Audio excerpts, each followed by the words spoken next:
জাআত মালাইকাতুন ইলা নবী সাল্লাল্লাহু আলাইহি ওয়াসাল্লাম। একদল ফেরেশতা আল্লাহর নবীর কাছে আগমন করলেন। আল্লাহর নবী তখন ঘুমায়। নবীজি ঘরের মধ্যে ঘুমাইতেছে, একদল ফেরেশতা নবীর সামনে আসছে। এখন আপনাদের প্রশ্ন, হুজুর নবীজি ঘুমাইলে আমরা এই হাদিস জানলাম কেমনে? নবী তো ঘুমাই রয়েছে, তো ফেরেশতা যে আসছে নবী এই কথা আমগরে কেমনে জানাইলেন? পুরো হাদিস শুনলে বুঝতে পারবেন।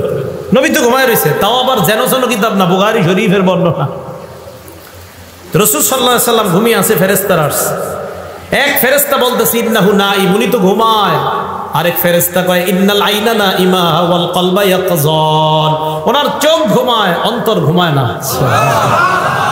ওনার চোখ ঘুমায়, তাহলে বুঝাইছে হাদিস কিভাবে জানছি আমরা? ওনার তো অন্তর ঘুমায় না, চোখ ঘুমায়। এই জন্য যদি কেউ আজকে সকালে কোন একটা কিতাবের মধ্যে পড়েন নবীজি সাল্লাল্লাহু আলাইহি সাল্লাম ঘুম থেকে উঠেই ওযু ছাড়া নামাজ পড়ছে, আমিও পড়বো, এটা পাবেন হাদিসে, সহিহ হাদিসের মধ্যে পাবেন যে নবী সাল্লাল্লাহু আলাইহি সাল্লাম ঘুম থেকে উঠছে উইঠা ওযু ছাড়া নামাজ পড়ছে, এটা সহিহ হাদিসে পাবেন। এখন কেউ এই সহিহ হাদিসটা পাওয়ার পরে চিন্তা করলেন আজকে ইমাম সাহেবের ধর্ম দ্বারা, তো শীতকাল, প্রচন্ড শীতকাল, মসজিদে আসছে। আসার পর ইমাম সাহেবরা এসে বলতেছে হুজুর শীতকালে ওযু তো না করলেও চলে। তো হুজুরকে কেন? আজকে হাদিসে পাইলাম নবীজি সাল্লাল্লাহু আলাইহি সাল্লাম ঘুম থেকে উইঠা, লাগবে না, কিচ্ছু লাগবে না, চুপচাপ থাকেন, নবীজি সাল্লাল্লাহু আলাইহি সাল্লাম ঘুম থেকে উইঠা ওযু ছাড়া নামাজ পড়ছে, তাই শীতকালে একটু ওযু না করলে কি হয়? হুজুর কয় এটা আপনি কি বললেন? আমি তো বুখারী শরীফ পড়াই 20 বছর, আপনি আমারে হঠাৎ এসে এই হাদিস বলেন? পড়ান কিন্তু বুঝেন নাই হাদিস, হাদিস বুঝেন নাই। পরে হুজুর বলল বাবা আমি তো হাদিস বুঝছি। কয় কি? আমার ঘুম আর নবীজির ঘুম, আপনার ঘুম আর নবীজির ঘুম এক না। আমি আপনি যখন ঘুমাই আমাদের চোখ ঘুমায়, অন্তর ঘুমায়। নবী যখন ঘুমায় শুধু চোখ ঘুমায়, অন্তর ঘুমায় না। এই জন্য নবীর ওযু আছে না নাই ঘুম থেকে উঠলে নবী বুঝতে পারে, কিন্তু আমি আর আপনি যেহেতু ঘুমাইলে আমাদের চোখও ঘুমায়, অন্তর ঘুমায়, তাই আমরা উঠার পর জানি না ওযু আছে না নাই, তাই আমাদের ওযু করতেই হবে। আর নবী ঘুম থেকে উঠার পর বুঝতে পারে ওনার ওযু আছে না নাই। ওযু না থাকলে ওনার ওযুর প্রয়োজন হয়, আর ওযু থাকলে ওনার ওযুর প্রয়োজন হয় না। ওই মাসালা আমার আপনার জীবনে ফিট করলে হবে না। চিন্তা করছেন নি হুজুরের গিয়ে ভুল ধরতে চেয়েছিল? রাসূল আকরাম সাল্লাল্লাহু আলাইহি সাল্লাম ঘুমিয়ে আছেন, তো এক ফেরেশতা কয় উনি ঘুমায়, আরেক ফেরেশতা কয় না ওনার চোখ ঘুমায়, অন্তর ঘুমায় না। ফেরেশতারা বললেন ইদরিবু লাহু মাসালা ইন্না লিসাহিবিকুম হাযা মাসালান ফাদরিবু লাহু মাসালা। যেই নবী ঘুমায় তার একটা দৃষ্টান্ত আছে, তার দৃষ্টান্ত তোমরা বর্ণনা দাও। ফেরেশতাদের মধ্যে একজন বললেন তিনি তো ঘুমায়, আরেক ফেরেশতা কয় তিনি ঘুমায় না, তার চোখ ঘুমায়, তার অন্তর ঘুমায় না। এবার তারা দৃষ্টান্তটা বর্ণনা দিয়েছেন, এই দৃষ্টান্তটা সবার মুখস্থ করা লাগবে, আপনারা মুখস্থ করবেন। আগামীকাল চা স্টলে বৈশা গীবত শেখায়ত না কইরা এই দৃষ্টান্ত একজন আরেকজনে বলবেন, পারবেন তো ইনশাআল্লাহ? দাওয়াত ও তাবলীগে যারা গাছতের আদব বলেন, এই আপনি গাছতের আদব এটা বলবেন। দেখেন নবী সাল্লাল্লাহু আলাইহি সাল্লাম কি বলে, মাসালুহু কামাসালি রাজুল, আল্লাহ নবীর দৃষ্টান্ত হলো এমন এক ব্যক্তির মতো, বানাদারা, যে ব্যক্তি একটা ঘর বানিয়েছেন, ওয়াজালা ফিহা মাদুবা, ঘরের মধ্যে একটা দস্তরখান বিছিয়েছেন, দস্তরখানের মধ্যে সুস্বাদু রং বেরঙের খাবার। ওয়াবাসা দাইয়ান, একজন আহ্বানকারীকে বাহিরে পাঠাইছে, যাও রাস্তাঘাটে যাদেরকে পাইবা তাদেরকে দাওয়াত দেওয়ার বলবা এই ঘরের মধ্যে যারা আসবে তারা সুস্বাদু খাবার খেতে পারবে। ফামান আজাবাদ দাইয়া দাখালাদ দার ওয়া আকালা মিনাল মাদুবা। তো একজন আয়েশা বলছে ভাইও অমুক ঘরে সুন্দর দস্তরখান আছে, আপনারা আসেন যারা যারা খাবেন। একদল তার কথা সত্য মনে করছে, করার পর ঘরে গেছে, সত্যি সত্যি দস্তরখানের সুস্বাদু খাবার খাইছে। ওয়াল্লাম ইউজিবিদ দাইয়া, আরেকদল তার কথার সাড়া দেয় নাই, ওয়ালাম ইয়াকুলিদ দার, ঘরের মধ্যেও ঢুকে নাই, ওয়ালাম ইয়াদখুলিদ দার, ঘরের মধ্যেও প্রবেশ করে নাই, ওয়ালাম ইয়াকুল মিনাল মাদুবা, দস্তরখানের খাবারও খায় নাই। তাহলে যিনি ঘোষণা দিছে তার কথা বিশ্বাস করার ক্ষেত্রে দুই দল, একদল বিশ্বাস করছে, ঘরে গেছে, দস্তরখানের খাবার খাইছে, আরেক দল বিশ্বাস করে নাই, ঘরেও যায় নাই, দস্তরখানের খাবারও খায় নাই। এই কথা ফেরেশতা একদল আরেক দলের সাথে বলা বলি করে, আমার নবী ঘুমায় আছে, তবে নবীর চোখ ঘুমাইতেছে, অন্তর দ্বারা সব উপলব্ধি করতেছে। এই কথা বলার পর ফেরেশতারা বললেন আউযিলুহা লাহু, এটার ব্যাখ্যা দিয়ে দাও, এই যে কথাটা বললাম এটার ব্যাখ্যা দাও। এবার ফেরেশতারা ব্যাখ্যা দিতে লাগলেন, ফাদ্দারাল জান্নাহ, ঘরের দৃষ্টান্ত হলো আল্লাহর জান্নাত, দস্তরখানের দৃষ্টান্ত হলো সুস্বাদু খাবার। জান্নাত যিনি বানিয়েছেন তিনি হলেন আল্লাহ, আল্লাহ জান্নাত বানাইলেন, দস্তরখান বিছাইলেন, একজন আহ্বানকারী পাঠাইলেন। এই আহ্বানকারী অন্য কেউ নয়, এই আহ্বানকারী হলেন যিনি ঘুমিয়ে আছেন, মুহাম্মদ সাল্লাল্লাহু আলাইহি ওয়াসাল্লাম। তাহলে মুহাম্মদ সাল্লাল্লাহু আলাইহি ওয়াসাল্লাম আমাকে আপনাকে ডাকতেছে ওই ঘরের দিকে, ওই দস্তরখানের দিকে। নবীর কথা মানার ক্ষেত্রে আমাদের মধ্যে দুই দল। এক দল কথা বিশ্বাস করে ঘরের মধ্যে যায়, এর মানে যারা নবীর কথা মানবে তারা আল্লাহর জান্নাতের মেহমান। তাহলে তারা জান্নাতের মেহমান হবে। শেষে কি বলে দেখেন, ফামান আতা মুহাম্মাদান সাল্লাল্লাহু আলাইহি ওয়াসাল্লাম, যারা আল্লাহর নবীর কথা মেনে নেয় তারা আল্লাহর অনুসারী হয়ে যায়। ওমান আসা মুহাম্মাদান সাল্লাল্লাহু আলাইহি ওয়াসাল্লাম, যারা নবীর কথা না মানে তারা আল্লাহর নাফরমান বান্দা হয়ে যায়। তাহলে দুইটা, একটা নবীরে মানা আর একটা নাফরমানি করা। বলেন আমরা কোনটা মানবো না নাফরমানি করব? মানবো। কারণ এই যে সূরা হাশরে ওয়াদা করছি নবী যা বলবে তা গ্রহণ করব। ভুলে গেছে? কোরআনে না ওয়াদা করছি যে আল্লাহ বলছে নবীরে যা দিয়েছি তা গ্রহণ করবা। আমি গুরুত্বপূর্ণ একটা কথা বলার জন্য শুধু এগুলো বুঝাইতেছি যে আল্লাহ বলছে আমি যা দিয়েছি নবীরে তা গ্রহণ করো। আর আমরাও নবীর থেকে জানলাম হ্যাঁ নবী আপনি আমাদেরকে যা দিবেন আমরা অঙ্গীকারাবদ্ধ গ্রহণ করব। সাহাবা উবাদা ইবনে সামিত রাদিয়াল্লাহু তাআলা আনহু কি বলেন দেখেন, নাসাই শরীফ হাদিস নাম্বার 4149 নম্বর হাদিস। তিনি বলেন বায়া'নান নাবিয়্য সাল্লাল্লাহু আলাইহি ওয়াসাল্লাম আলাস সামঈ ওয়াত তাআ, আমরা নবীর হাতে হাত রেখে বায়াত হলাম আলাস সামঈ, নবীর কথা শুনবো, ওয়াত তাআ, নবীর কথা মানবো। বলেন নবীর কথা, নবীর কথা। কেন? সূরা হাশরে ওয়াদা করছি নবী যা বলবে তা গ্রহণ করব। এখন উবাদা ইবনে সামিত বলেন আমরা নবীর কাছে বায়াত হলাম, নবীর কথা শুনবো, নবীর কথা মানবো। কোন ক্ষেত্রে? দেখেন কি বলে, ফিল ইউসরি ওয়াল উসরি, আমার অনুকূলে হলেও নবীর কথা মানবো, আমার প্রতিকূলে হলেও নবীর কথা মানবো। মানে আমার পক্ষে গেলেও মানবো, আমার বিপক্ষে গেলেও মানবো, কারণ কথাটা আমার নবীর। ওয়াল মানশাতি ওয়াল মুকরাহ, মানশাত মানে সুখেও মানবো, মুকরাহ মানে দুঃখেও মানবো। তাহলে সুখের সময় আমার নবীকে মানবো, দুঃখের সময়ও নবীকে মানবো। এরপরে বলতেছে যোগ্য মানুষ যদি যোগ্যতার আসনে বসে যায় এটার বিরোধিতা আমরা করব না, এই মর্মে আমরা বায়াত হলাম। আর যদি অযোগ্য ব্যক্তি যোগ্যতার আসনে বসে যায় এটার বিরোধিতা করা ফরজ হয়ে যায়। এটা এই মর্মে বায়াত হয়েছে সাহাবারা।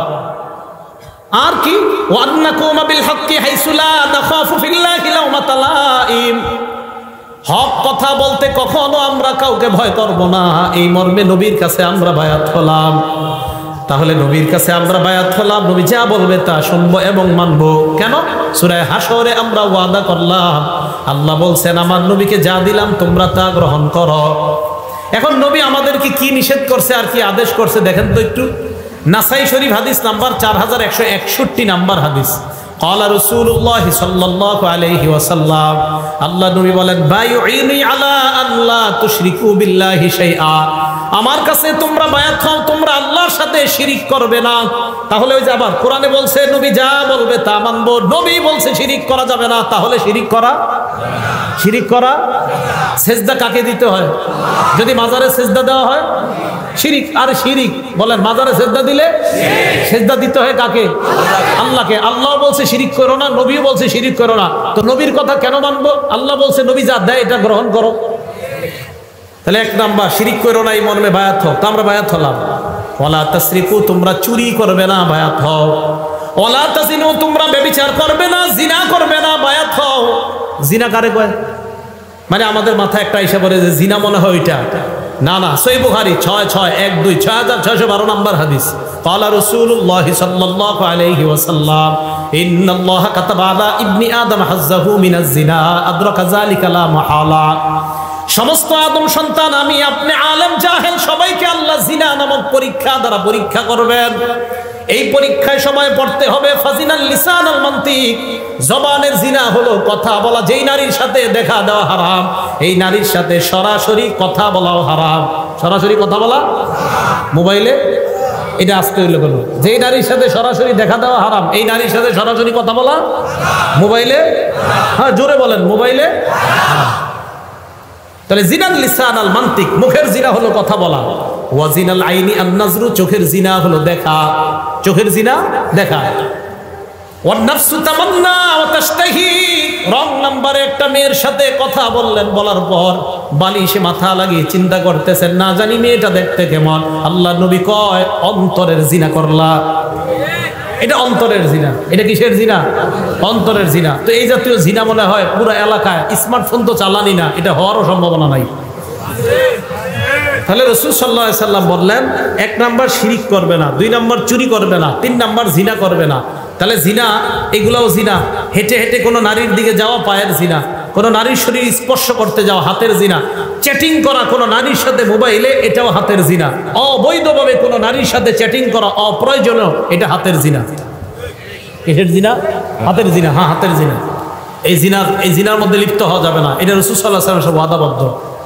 ওয়ালা তাকতুলু আওলাদাকুম, তোমরা তোমাদের সন্তান হত্যা করবে না।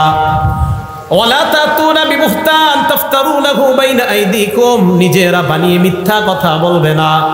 আপনারা অনেক কিছু বানিয়ে বলে ফেলেন, ইমাম সাহেবের নামে বলে ফেলেন, মুয়াজ্জিনের নামে বলে ফেলেন, এলাকার একটা ভালো মানুষের নামে একটা খারাপ কথা রটায়া দিলেন। এটা করা যাবে না। নবীজি বলছেন ওয়ালা তাসুনি ফি মারুফ, নেক কাজে তোমরা আমার নাফরমানি করবা না। তাহলে রাসূল সাল্লাল্লাহু আলাইহি সাল্লামকে আল্লাহ যা দিয়েছেন এটা গ্রহণ করা, যা থেকে নিষেধ করেছেন এটা থেকে বিরত থাকা। এখন বলেন তো রাসূল সাল্লাল্লাহু আলাইহি সাল্লাম আমাদেরকে কয়টা জিনিস দিয়ে গেছে? 2টা। প্রথমে বলছে সব নবীরা তার উম্মতকে 2টা বিষয় বলে, ভালো গুণগুলা জানায় দেয়, খারাপ জিনিসগুলা থেকে সতর্ক করে। এখন এই ভালো আর খারাপগুলো আমরা পামু কই? বলেন, যেই জিনিসের মধ্যে পামু এই জিনিসের নাম বলেন কোরআন সুন্নাহ। বলেন কোরআন সুন্নাহ। এখন বলেন তো নবীর যা কথা মানবো আমরা আর যা থেকে বিরত থাকবো এটা কয় জায়গায় পাবো? 1 নাম্বার, 2 নাম্বার সুন্নাহ। মনে থাকবে তো? হ্যাঁ। قال رسول الله صلى الله عليه وسلم, সহিহ তারগিব একটা কিতাবের নাম, হাদিস নাম্বার 40। নবীজি বলেন তারাকতু ফীকুম মা ইন ইয়াতাসামতুম বিহি ফালান তাদিল্লু আবাদা, আমি তোমাদের কাছে 2টি জিনিস রেখে গেলাম, এই 2টি জিনিস যদি তোমরা আঁকড়ে ধরো কখনো তোমরা পথভ্রষ্ট হবে না। 1 নাম্বার কিতাব আল্লাহ, আল্লাহর কোরআন। 2 নাম্বার সুন্নাত রাসূলি, রাসূল সাল্লাল্লাহু আলাইহি ওয়াসাল্লামের সুন্নাত। বলেন 1 নাম্বার আল্লাহ, 2 নাম্বার রাসূলের সুন্নাত। এখন এইগুলো আমি কেন বলতেছি? হ্যাঁ, বলার কারণ কি? বলার কারণটা হলো ইবনে মাজার 12 নাম্বার হাদিস। বলেন কিতাবটার নাম ইবনে মাজা। কোন কিতাব? হাদিস নাম্বার 12। নবীজি সাল্লাল্লাহু আলাইহি সাল্লাম বলেন ইউশিকুর রাজুলু মুত্তাকিয়ান আলা আরিকাতি, এমন একটা জামানা আসবে যেই জামানায় মানুষ সিংহাসনের মধ্যে ভাব নিয়ে বসবে, সিংহাসনের ভাব নিয়ে বসা থাকবে। ইউহাদ্দাসু বিহাদিসিন মিন্নি, আমার হাদিস তার সামনে পেশ করা হবে। হাদিস পেশ করার পর ওই লোক বলবে বাইনানা ওয়া বাইনাকুম কিতাবুল্লাহ, আমাদের মাঝে আল্লাহর কোরআন থাকতে হাদিসের কি প্রয়োজন? কোরআন থাকতে হাদিসের, এইটা বলার জন্য আমি এতগুলা কথা বলছি। নবীজিকে যা, নবীজি আমাদেরকে যা দিবে আমরা গ্রহণ করবো, ওয়াদা করছি। এখন হাদিস কে দিছে? আরে হাদিস কে দিছে? নবীজি। আমাদেরকে হাদিসগুলো কে দিয়েছেন? নবীজি। তো এই পণ্ডিতের সামনে হাদিস পেশ করলে বলে আমাদের মাঝে কোরআন আছে, কোরআন থাকতে হাদিসের কি প্রয়োজন? আর আমার নবী যখন নাকি বর্তমান জামানায় কেউ বলে কোরআন থাকতে হাদিসের কি প্রয়োজন, এই কথা বলার সাথে সাথে আমি আরিফ বিন হাবিবের ঈমান আরো বেড়ে যায় আমার নবীর কথার সত্যতার প্রতি। কারণ নবী 1500 বছর আগে বলছে, তোমার মতো মূর্খের যে আরিফ আর ঘটবে যে তুমি বলবা কোরআন থাকতে হাদিসের কি প্রয়োজন, তুমি যে এরকম আসবা দুনিয়াতে, এটা নবী 1500 বছর আগে জানায় দিছে। তাই নবীর কথার প্রতি ঈমান আরো বেড়ে গেছে। তো নবীজি বলেন এমন একটা জামানা আসবে যেই জামানায় এইভাবে মানুষ বসা থাকবে, তার সামনে হাদিস পেশ করা হলে সে বলবে কোরআন থাকতে আবার হাদিসের কি প্রয়োজন, এই কথা বলবে। আর কি যুক্তি দিবে? ফামা ওয়াজাদনা ফীহি মিন হারামিন হারামনা, কোরআনে যেটা হারাম এটাই তো হারাম। ওয়ামা ওয়াজাদনা ফীহি মিন হালালিন ইস্তাহলালনা, কোরআনের হালালকে হারাম হালাল মানলাম। আচ্ছা বলেন তো আমরা মুসলমানরা কোরআনের হারামকে হারাম মানি কিনা? কোরআনের হালালকে হালাল মানি কিনা? তো ওই লোক যুক্তি দিয়ে আপনারে বুঝাবে কোরআনের হারামকে হারাম মানি, কোরআনের হালালকে হালাল মানি, হাদিসের কি প্রয়োজন, এই যুক্তি আপনাকে দিবে। তখন আপনি পাল্টা প্রশ্ন করবেন, ভাই কোরআনের মধ্যে আছে রুকু করো, কোরআনের মধ্যে আছে সিজদা করো, ইয়া আইয়ুহাল্লাযীনা আমানুর কাউ, হে ঈমানদারগণ তোমরা রুকু করো, ওয়াসজুদু সিজদা করো। কোরআনের মধ্যে নাই 4 রাকাত যোহর পড়ো, এটা কোরআনে। ফজর 2 রাকাত ফরজ, এটা কোরআনে নাই। আসর 4 রাকাত ফরজ, এটা কোরআনে নাই। মাগরিব 3 রাকাত ফরজ, এটা কোরআনে নাই। এশা 4 রাকাত ফরজ, এটা কোরআনে নাই। কোরআনে আছে নামাজ পড়ো, কোরআনে আছে রুকু করো, কোরআনে আছে সেজদা করো, হাদিসের মধ্যে আছে নামাজ এইভাবে পড়ো, হাদিসের মধ্যে আছে ফজর এইভাবে পড়ো। অতএব শুধু কোরআন আর শুধু হাদিস একটা বাদ দিয়ে আরেকটা মানার নাম মুনাফিক মার্কা ইমানদার। তাহলে কোরআন হাদিস একটা বাদ দিয়ে আরেকটা না, উভয়টা। মাশাআল্লাহ, তো বুঝে আসছে। কোরআনে আছে রুকু করো, কিন্তু কিভাবে করবেন এটা কোরআনে নাই। কোরআনে আছে সেজদা করো, কিভাবে সেজদা করবেন এটা কোরআনে নেই, এটা হাদিসে আছে। তাহলে কোরআন হাদিস উভয়টা মানতে হবে।